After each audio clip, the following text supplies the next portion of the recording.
अध्याय 5 योग गर्भयोग सारांश। तरी जाना नेना सकळा हा कर्मयोगू कीर प्रांजळा। ज्ञानेश्वरी।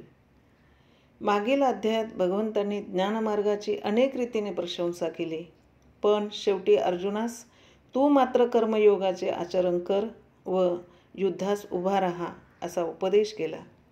त्यामुळे अर्जुनाचे मन द्विधा होऊन त्याला कर्मसन्यास व कर्मयोग या दोन मार्गांपैकी कोणता मार्ग श्रेयस्कर आहे याबद्दल साशंकता निर्माण झाली।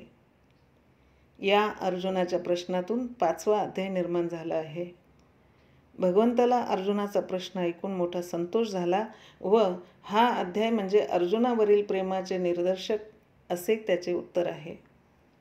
या अध्यायास एका दृष्टीने विशेष महत्त्व आहे, कारण कर्मसन्यास व निष्काम कर्मयोग या दोन मार्गांपैकी निष्काम कर्मयोग हा कर्मसन्यासापेक्षा श्रेयस्कर आहे असे भगवंतांनी स्पष्ट सांगितले आहे।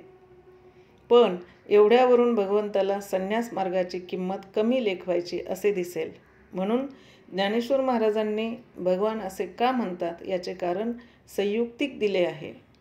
ते म्हणजे या जगात कर्मयोगाचेच अधिकारी पुष्कळ आहेत। कर्मयोग हा जाणते व नेणते या सर्वांना आचरण्यास सुलभ व शेवटी मोक्ष फलदायी आहे। याच्या उलट ज्ञानमार्गाने जायचे असल्यास साधन चतुष्ट संपन्नतेची आवश्यकता असल्यामुळे त्या मार्गाचे अधिकारी फारच थोडे आहेत। बहुतेक सामान्य लोकांना कर्मयोगच सोपा व योग्य असा मार्ग आहे। या अध्यायात गीतेतील नैष्कर्म्य स्थितीची उद्बोधक चर्चा आली आहे। अज्ञ लोक नैष्कर्म्य म्हणजे आळशी बनून काही न करता स्वस्थ बसणे असा अर्थ करतात, परंतु या अध्यायात जो अर्थ भगवंतांनी स्पष्ट केला आहे त्याप्रमाणे देहादी संघाताकडून कर्मे होत असतानाही स्वतःच्या अकर्तेपणात यत्किंचितही बिघाड होऊ न देणे ही खरी नैष्कर्म्य स्थिती आहे। अशा स्थितीत घरदार सोडण्याची काही जरुरी नाही। प्रपंचाची आसक्ती घेणारे मन निसंग करणे हेच महत्त्वाचे कार्य आहे। मी व माझे हे संकल्प ज्याचे नाहीसे झाले तो प्रपंचात राहूनही कर्मसन्यासीच आहे। कर्मसन्यास व कर्मयोग यापैकी एकाचे जरी चांगले तत्व समजून घेतले तरी हे दोन्ही मार्ग एकाच फळाला देणारे आहेत हे दिसून येईल। असे न करता जो कर्मयोगही नीट आचरत नाही परंतु कर्मसन्यासाच्या मात्र नादी लागला आहे त्याला कशाचीच प्राप्ती होत नाही। निष्काम कर्मयोगाचे आचरण करण्यास चित्तातील भ्रांती नाहीशी होऊन गुरुवाक्याने शुद्ध होऊन आत्मस्वरूपी ते स्थिर होणे अत्यंत जरूर आहे। असे झाले म्हणजे त्या पुरुषाकडून जरी कर्मे झाली तरी पूर्वीची भ्रांतीची झोप ज्ञानोदयाने नाहीशी झाल्यामुळे त्याची सर्व कर्मे धर्माधर्मरूप कर्मबंधनांपासून अलिप्त अशी असतात। त्याच्या ठिकाणी बुद्धीपासून देहापर्यंत कोठेही अहंकार नसल्यामुळे हे पुरुष शुद्ध असतात। याप्रमाणे मोठ्या बहारीने ज्ञानेश्वर महाराजांनी शब्दांनी व्यक्त करण्यास कठीण अशा स्थितीचे वर्णन करून श्रोत्यांना शांत रसात तल्लीन करून टाकले आहे। सकाम पुरुषाप्रमाणे ज्ञानयोगी कर्मे करताना दिसतो खरा, परंतु जणू काय आपल्या हातून ते कर्म झालेच नाही अशा अकर्तेपणाच्या बोधाने तो फळाबद्दल उदास राहतो, म्हणून त्याला या जगात अमर्याद शांती प्राप्त होते। तो जिकडे पाहिल तिकडे त्याला जग सुखमय दिसते। हा पुरुष ईश्वराप्रमाणेच असतो। ईश्वर हा जगातील सर्व प्राणीमात्रांना व्यापून असूनही कोणाबद्दल आसक्ती धरीत नाही। फार काय, या जगाच्या उत्पत्ती विनाशाचीही त्याला दाद नसते। सगुण रूप धारण करून क्रीडा करीत असताही त्याच्या समर्थ निर्गुणपणात न्यूनता येत नाही, परंतु ईश्वराच्या ठिकाणी लोक अज्ञानाने कर्तृत्वाचा आरोप करतात।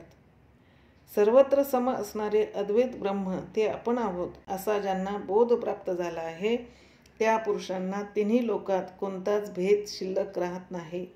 असे जरी असले तरी त्यांचे वागणे अलौकिक नसते, लौकिक व्यवहार करताना ते दिसतात, म्हणून संसारी लोकांना त्यांची ओळख पटत नाही। सामान्य लोकांपासून ते निराळे आहेत याची मोठी खूण म्हणजे इष्ट अथवा अनिष्ट गोष्टी प्राप्त झाल्या असताना त्यांच्या मनात यत्किंचितही सुखदुःखाचा विकार उत्पन्न होत नाही।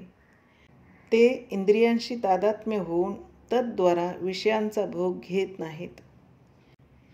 एरवी हा आत्मसुखाचा भोग ज्यांना प्राप्त झालेला नाही ते मृगजळाप्रमाणे विषयाच्या मागे लागून दुःख भोगीत असतात.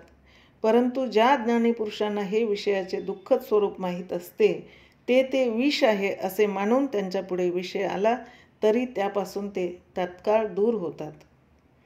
ते त्यात रममान होत नाहीत. या ज्ञानी पुरुषाचा स्वसुखाचा भोग बाहेरील विषयांच्या प्राप्तीमुळे होणारा नसल्यामुळे भोग्य, भोक्ता व भोग या त्रिपुटीरहित असतो. या सुखाचे वर्णन अनिर्वाच्य न बोलण्यासारखे आहे. जे हे महाबोधात रममान झालेले आत्मनिष्ठ पुरुष भोग घेणारे आहेत त्यांनाच हे समजेल. असे हे ज्ञानी पुरुषांचे वर्णन सनागर बोलीत ज्ञानेश्वर महाराजांनी केले आहे.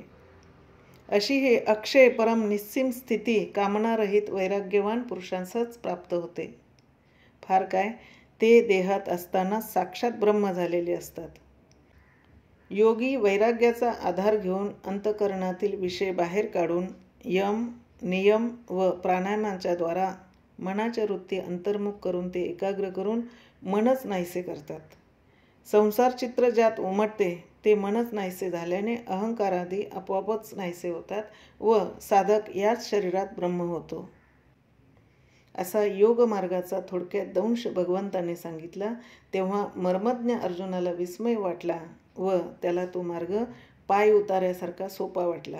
म्हणून देवांनी हे अधिक स्पष्ट करून सांगावे असे त्यास वाटले. ही अर्जुनाची स्थिती देवांनी मनकवडेपणाने जाणली व अर्जुनाला तू नुसता ऐकणारा नाहीस तर ऐकून त्याचप्रमाणे आचरण करणाराही आहेस अशी शाबासकी देऊन त्याला सांदेत योग मार्ग सांगतो असे देव म्हणाले.